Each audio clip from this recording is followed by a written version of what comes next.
I get to work by the ocean every day. I get to touch the English Channel every day if I want to. It's cool. I always tell people, find something that you enjoy doing and then get paid for it.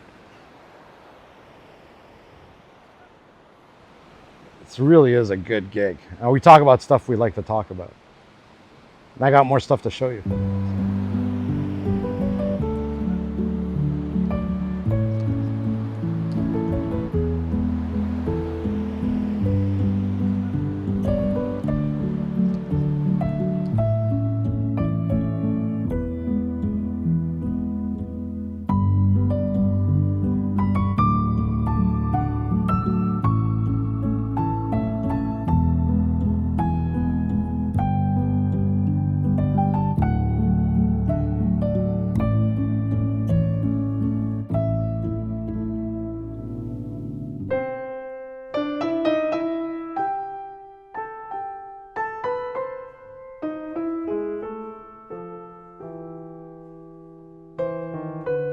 I have a great uncle who was part of the Normandy invasion.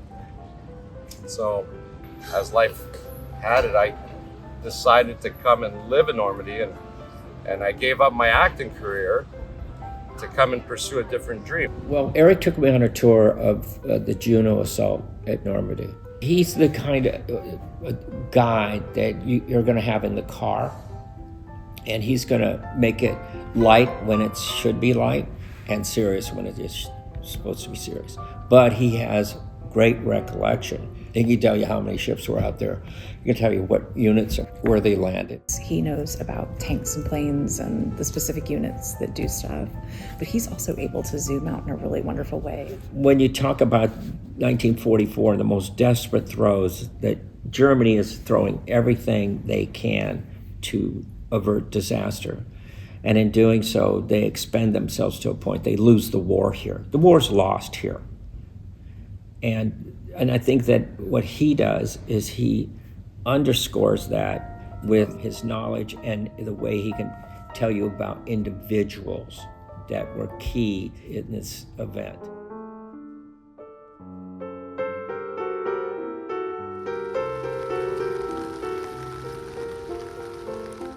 Well, we hope that by doing these documentaries and everything else, that the memory continues, and basically we're just passing the torch on to you guys to continue the story so we don't repeat it.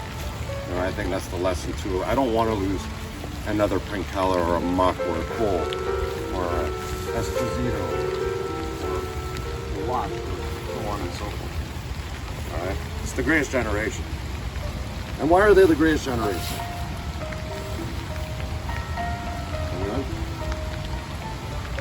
I got my idea. I'm a Generation X. You didn't do anything. All right. The greatest generation, to me, the way I see it, the way Tom Brokaw in his book put it, is that here's a generation of men and women that had gone through the Great Depression. Things were tight, you know, and then a war broke out, and they were able to come together with other nations, and they formed armies, and they had weapons, and then they did magnificent things. You come to Normandy, they built harbors, you know, that they installed, and they were able to bring in millions of men and millions of tons of equipment. Even on the German side, you know, and we're going to put them in there. You know, it's a generation that built the Atlantic Wall, the Siegfried Line. You saw what they did with that, those blocks and everything. I mean, it's amazing. I'm not saying it's right, but it's amazing. I know for that generation, 80 years ago. These cemeteries were built late 40s, early 50s. This is a generation that built these beautiful headstones, chiseled out, and look at the alignment, guys. Look at how perfect everything is. That was done using string, all right, put everything. It's a generation that won a war and made our lives possible using pencil and paper. That's the greatest generation.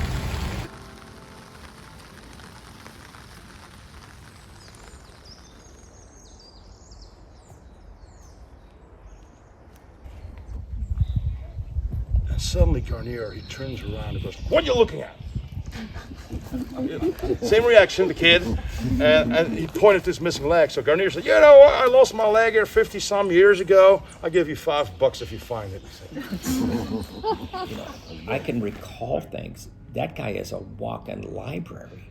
Right away, Reg opens up with a joke, which I think sort of breaks that barrier of formality where you could sort of connect him on a personal level and feel like he's a lot more approachable. He's lively.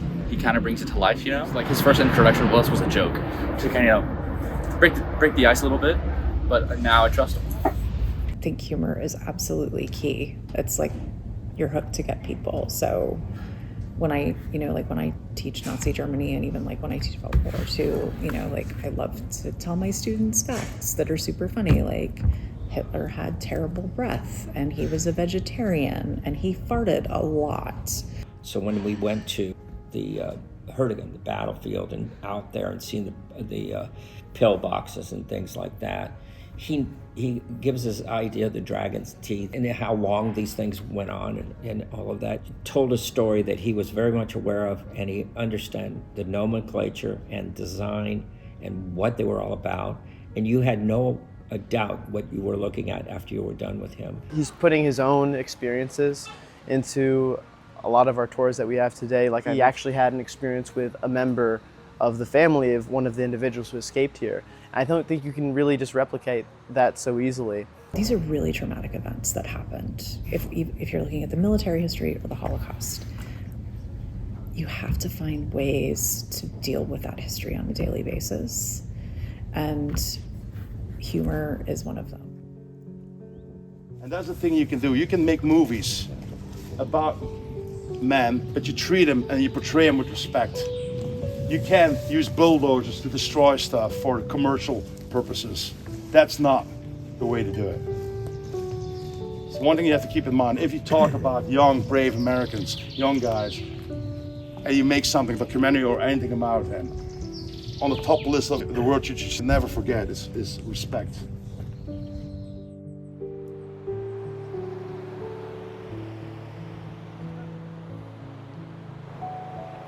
The beaches today, he's glad to see people on the beach, because that's a question we get is, do people use the beaches for recreation? And we say, well, they didn't fight to build monuments. And Jack would have told you, he said, the most beautiful monuments he has seen over the years, being himself a veteran of Utah, is seeing sandcastles that children build on Utah. To him, that's the monument. The best tours we have is when we have the three generations. We have the grandparents coming with their children and the grandchildren. The grandparents expect to go like on Omaha Beach, like on sacred grounds, and you see like the grandkids like running on the shore, playing on the sand. And some people can be shocked, but I said, no, look at this. Like the soldiers came here to free the area, but life goes on. Your kids are here having a good time here, but like they will learn what happened here, a way to thank the soldiers. Well, he'd be looking at that little kid out there just having fun in the sun, and he'd be like, that's why we did it. That's exactly why they did it. They didn't do it to build a monument like what we just saw, which is great, we have it. But the fact that we're able to see these kids that are playing on these beaches without a care in the world, it's kind of good. I mean, we're out of Nazism in this part of the world. Thank you, Jack, and the rest of the boys that gave their all so that you can be here today. Their day at the beach gave us their day at the beach. Well, I think the big difference between how we work and how I see some of the tour guides that are standing in front of the museum, that we always call them the orange umbrellas, because they go with an orange umbrella through the city, and they're storytellers. But they're not really interested in what the group wants to know. So they have their prepared program and they have their time schedule. They want to send what they have to say. I mean, I think that's something that Reg and Eric both do really well, is kind of tell individual stories about the histories, but it isn't, because it doesn't tend to deal with context and the kind of the overarching narrative, which is what you really need to know to understand history. I think it's a different type of information dissemination. Like it's facts. It's facts. Sometimes they are really exaggerating this is what Dutch people do. They like to make the role of the Dutch resistance super big. And then you just hear the stories that they tell, or all the Jews are Anne Frank. The Anne Frank story is something that they tell outside of this building, and it's completely irrelevant because Anne Frank did not go to the synagogue. She was not part of the Jewish community in Amsterdam. In her diary, she writes that she doesn't feel religious. It's not connected to this place. And then the tour guide makes her more Jewish than you could lead from her diary, makes it as if she was in the Dutch theater where she never had been. And I think that's a sort of form of distortion. And for the tour guide, it's easy because it's a nice story, because everybody knows Anne Frank and they saw a movie and they know Auschwitz. So you can say, okay, so Anne Frank lived here, she went to this synagogue, then she went to the Dutch theater, to Auschwitz. Many mistakes in like 30 or 40 seconds that they explain something. Let's face it, most of the general public are not going to read academic books because they're snooze fests. Let's just call that for what it is. You could be a total academic and be the most knowledgeable person in the world on a topic, but if you can't communicate that to an audience or a group who's on your tour, then the message isn't going to get through. So I think there's a way, when you see like with Reg and Eric and others, that there's a way that they deliver the information, that it's just not all fact. It's how they bring it to you. It's their enthusiasm.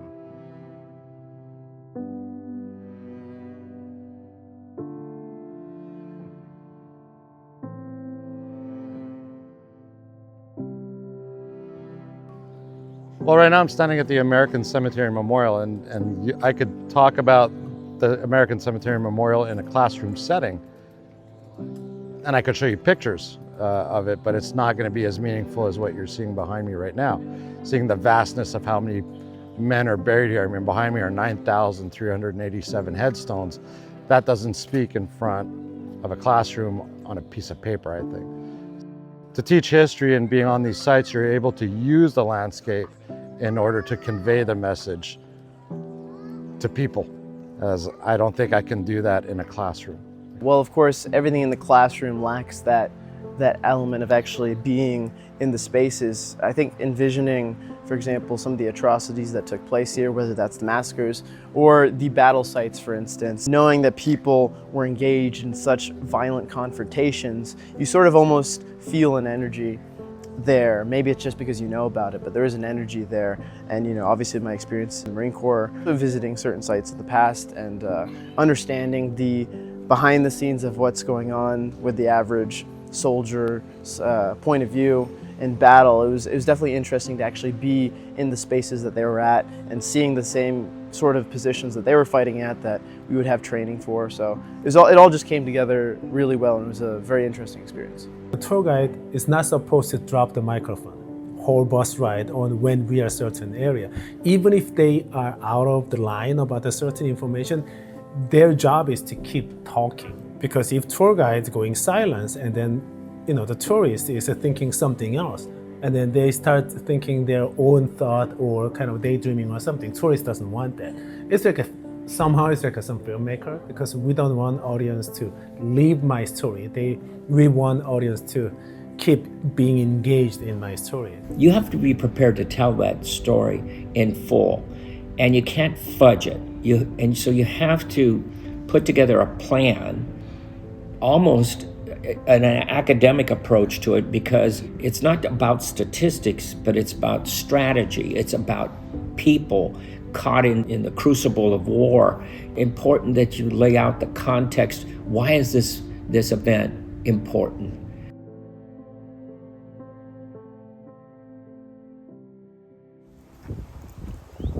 They had blankets, they had a working field stove, they had hot chocolate. It was one night and they were not shot at. These 21-year-olds have no choice. They have to hold the line. Hogan thinks he'd get better soon. And none of them got wounded. Men got killed. Men survived. It scarred them. It had such a big impact on their future lives, on their social lives, their professional lives, on their family lives.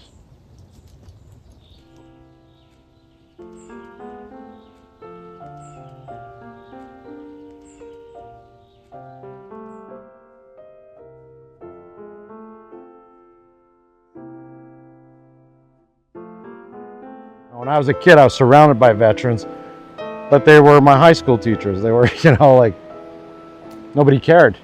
until you realize that before they were high school teachers, they were badasses in Europe somewhere. But you don't appreciate that when you're in it. I wish I could go back. And oftentimes we have people who say, I should have spoken to my dad about it because he was in the war. But he's your dad. And that's what he is to you. He's just your father. He's not some badass on a beach in Normandy. He's your dad. And you grew up as the guy who said no to you when you asked for the car. You know, who gave you a whooping. He was your dad. He was your dad. But he's also a veteran. And so it's a funny thing. And so it's only after a period of time that you sit back and you look at who you've met, who you've known, that you realize, God, I should have taken more notes. I think being a tour guide is something you cannot just decide to become. Look, I got no job. I don't know what to do. Oh, well, maybe I'll be a tour guide. No, you need that passion for history, that love for the man to bring it in the best possible way. We're coming to a time where these veterans that are left behind, well calculated guys, if the guy was 20, 80 years ago, how old are they now? Yeah, they're like 100. If I'm being generous, in the next 5 years, these eyewitnesses of the war are gone. And once they're gone, unfortunately, their stories go with them. Unless somebody steps in to continue to tell them. They liberated my country. I mean, Europe changed because of them. Even my personal situation didn't change, but would have looked completely different. I'll give you like an example. The Germans were occupying this, and he was going after the Jews. He was like going after the gypsies, all after the cripples, and he was going to exterminate. It was this Ubermensch idea. I have 2 sons, and I adopted them from Ethiopia. That would never have been possible.